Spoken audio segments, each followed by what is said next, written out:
ওসমান হাদিকে গুলি করা একজন শনাক্ত করা ডিএমপি কমিশনার। গুলিবিদ্ধ হাদি, আইসিইউতে চলছে কৃত্রিম শ্বাস-প্রশ্বাস।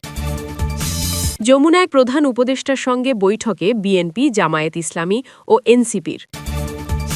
বাইক থেকে গুলি ছোড়া দুই ব্যক্তি হাদির জনসংযোগে অংশ নিয়েছিলেন। প্রিয় দর্শক, এবার জানিয়ে দিব বিস্তারিত।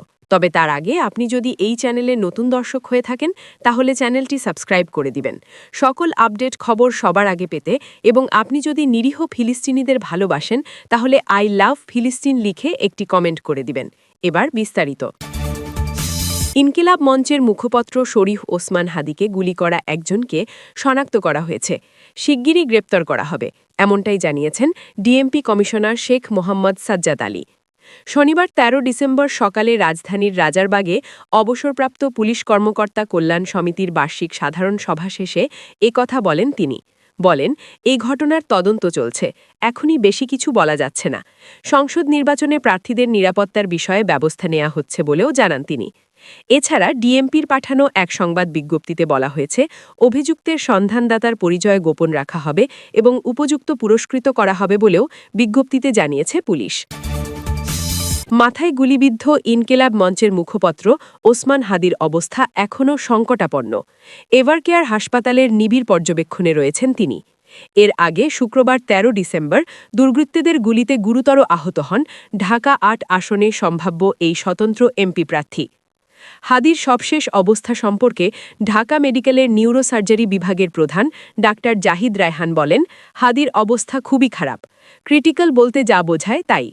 হাসপাতালে নিয়ে আসার পরও তার সাইন অফ লাইফ বা জীবিত থাকার লক্ষণ ছিল জানিয়ে তিনি বলেন, ওনার অপারেশন চলাকালীনও আমাদের অ্যানেস্থেশিয়া বিশেষজ্ঞরা বলেছেন ওনার এফোর্ট আছে।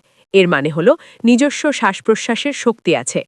অপারেশন চলাকালীন হাদির ২ বার কার্ডিয়াক অ্যারেস্ট হয়েছে এবং প্রচুর রক্তক্ষরণ হয়েছে বলেও জানান ডাক্তার জাহিদ রায়হান। তিনি বলেন, ওনার নাক দিয়ে মুখ দিয়েও রক্তক্ষরণ শুরু হয়েছিল। আমরা পেশেন্টের ব্যাপারে কোনো আশার কথা বলবো না, তবে উনি এখনও বেঁচে আছেন, বাকিটা আল্লাহর ইচ্ছা। ভালো আইসিইউ সাপোর্টের জন্যই হাদির স্বজনরাই এভারকেয়ার হাসপাতালে তাকে নিয়ে যেতে চেয়েছেন বলে তিনি জানান। প্রধান উপদেষ্টা ড মোহাম্মদ ইউনূসের সঙ্গে বৈঠকে বসেছে বিএনপি, জামায়াত ইসলামী ও জাতীয় নাগরিক পার্টির প্রতিনিধি দল। বৈঠকে ৩ দলের ২ জন করে প্রতিনিধি রয়েছে। শনিবার ১৩ ডিসেম্বর রাষ্ট্রীয় অতিথি ভবন যমুনায় এ বৈঠক অনুষ্ঠিত হচ্ছে। বিএনপির প্রতিনিধি দলে রয়েছে দলটির স্থায়ী কমিটির সদস্য সালাউদ্দিন আহমেদ ও অবসরপ্রাপ্ত মেজর হাফিজ উদ্দিন আহমেদ। জামায়াত ইসলামীর প্রতিনিধি দলে রয়েছে দলটির সেক্রেটারি জেনারেল মিয়া গোলাম পরোয়ার ও অহসহকারী সেক্রেটারি জেনারেল এহসানুল মাহবুব জুবায়ের।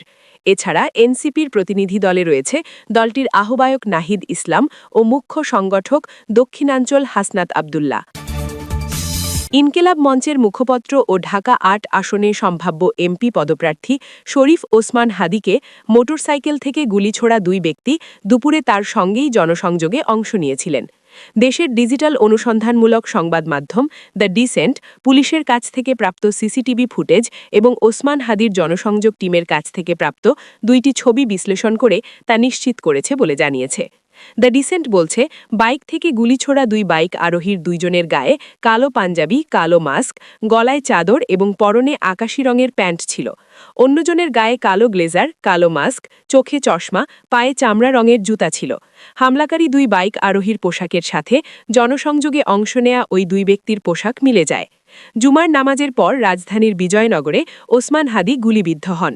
তাৎক্ষণিকভাবে তাকে ঢাকা মেডিকেল কলেজ হাসপাতালে নিয়ে যাওয়া হয়। সর্বশেষ তথ্য অনুযায়ী ঢাকা মেডিকেলে হাদির সার্জারি চলছে, তার মাথার ভিতরে গুলি আছে।